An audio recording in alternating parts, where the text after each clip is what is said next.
When a billionaire hires a struggling maid to pose as his wife for a business deal, he thinks it's just another transaction.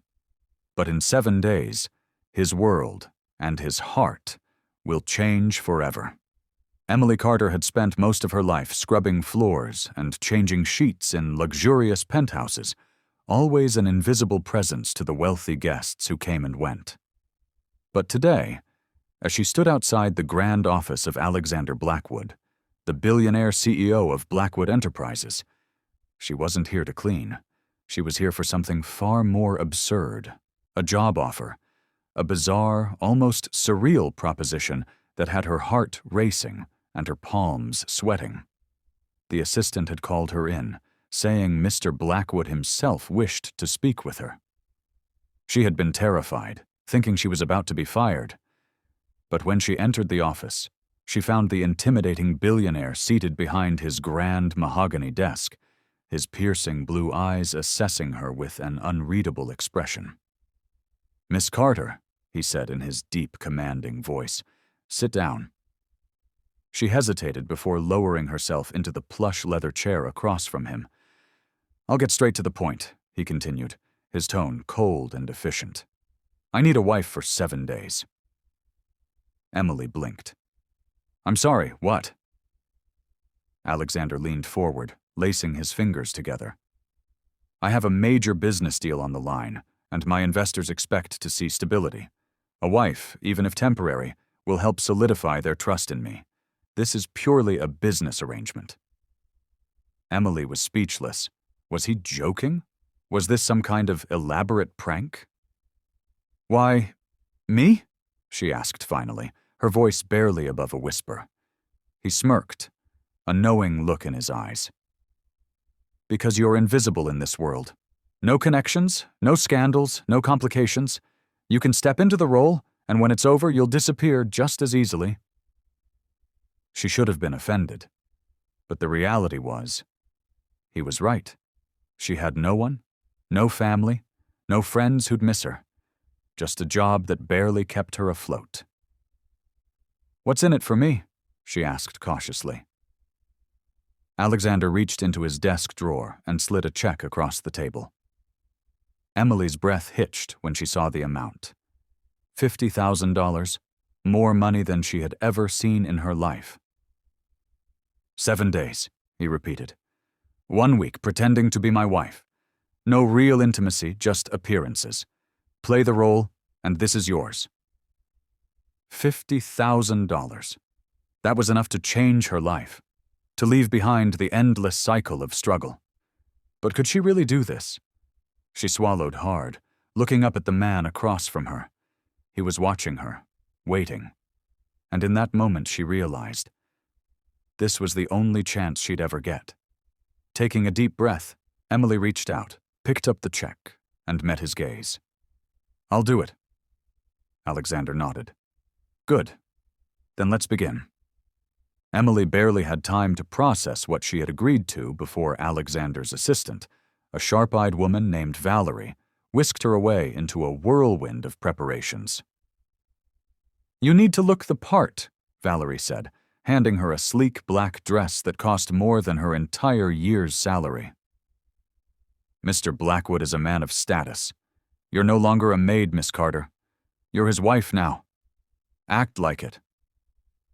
The word sent a shiver down Emily's spine. Within hours, she had been transformed. Her usual simple ponytail was replaced by loose, cascading waves. The frayed uniform she was used to was now a designer gown. Even her hands, which once bore the calluses of scrubbing and polishing, were manicured to perfection. When she stepped into Alexander's private penthouse, she hardly recognized herself. "You clean up well," Alexander observed, his piercing gaze scanning her from head to toe. Emily bit the inside of her cheek. "Glad to know I meet your standards, Mr. Blackwood." His lips curled into a smirk. "For the next 7 days, it's darling or my love. We need to sell this." Her stomach twisted. 7 days. Just 7 days. The first test came that very evening at a high-profile charity gala. The moment they stepped onto the red carpet, flashing cameras surrounded them like a swarm of bees. Reporters shouted Alexander's name, asking about his wife. Emily did her best to smile, to hold onto his arm like she belonged there. "She's stunning, Mr. Blackwood," one reporter called. "How did you two meet?" Alexander didn't hesitate.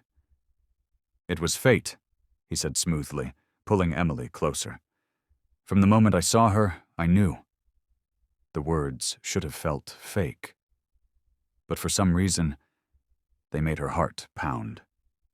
Inside the ballroom, as they waltzed beneath the glittering chandeliers, Emily could feel Alexander watching her.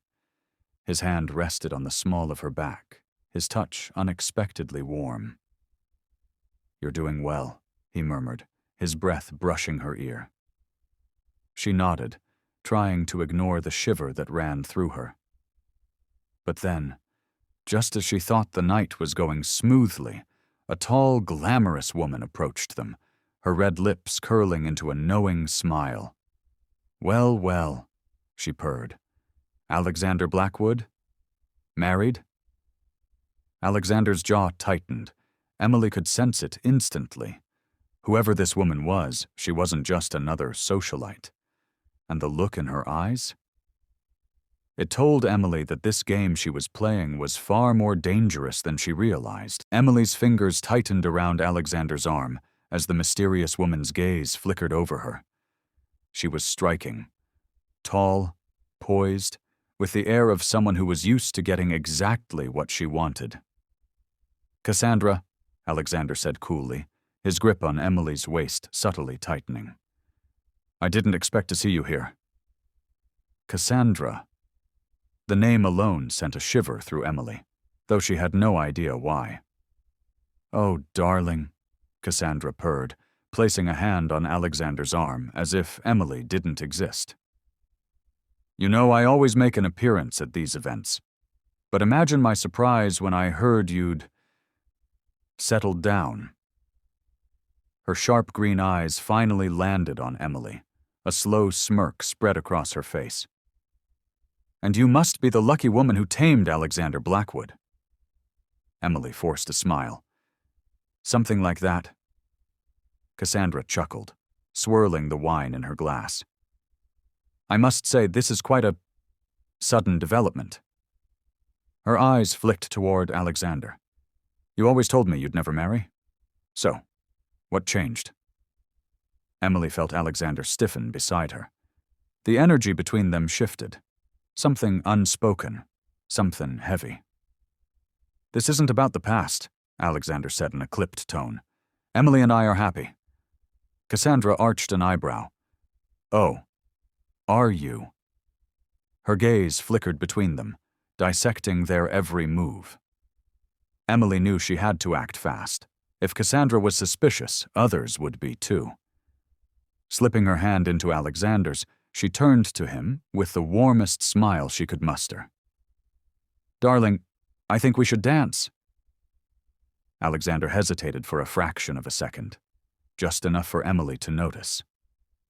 Then, without another word, he led her toward the grand ballroom floor. As the music swelled around them, Emily tried to steady her breathing. Alexander's hand rested firmly against her back, guiding her effortlessly. "She doesn't believe us," she murmured under her breath. "She's not the only one," Alexander admitted, his jaw tight.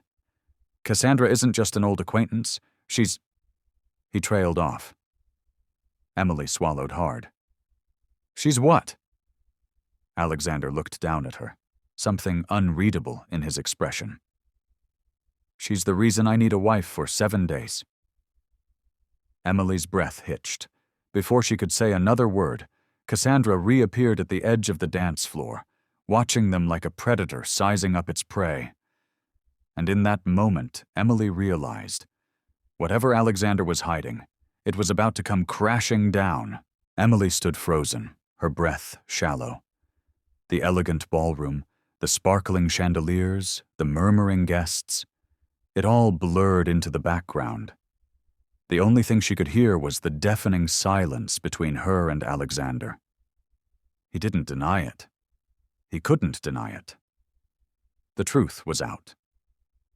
Cassandra's smirk widened, watching the realization wash over Emily's face. "Oh, darling," she cooed, placing a hand on Alexander's chest. "Did you really think he loved you?" Emily's throat tightened. She had been foolish. She had let herself believe, even for a moment, that this could be real, that the way Alexander looked at her meant something, that the way he held her, protected her, kissed her. Hadn't it been real? Had any of it been real? Alexander exhaled sharply and reached for her. "Emily, listen." She stepped back. His hand hovered in the air before slowly falling to his side. "I get it now," she said quietly. "This was never about me." She let out a bitter laugh, shaking her head. "It was about your money, wasn't it?" His silence was louder than any answer. Emily's hands clenched into fists, nails digging into her palms. "How could I have been so blind?" Cassandra's voice cut through the moment like a knife. "Looks like the fairy tale is over," she mused, sipping her wine. "I'd say it was fun while it lasted, but—" She shrugged. "Was it?" Alexander's eyes darkened, but Emily didn't wait to hear his response. She turned sharply, grabbing the hem of her dress as she strode toward the exit. The moment she stepped outside, the cool night air hit her, but it did nothing to calm the storm inside her. 7 days. 7 lies. Her heart ached as she hailed a cab. As the city lights blurred past, she made a silent vow. She had given Alexander Blackwood 7 days. He would never get another second. Back at the ballroom, Alexander stood motionless, his gaze fixed on the door Emily had disappeared through. Cassandra chuckled beside him. "You could have at least let her down gently." His jaw clenched. Cassandra tilted her head, studying him. "Unless—" A slow smirk spread across her lips.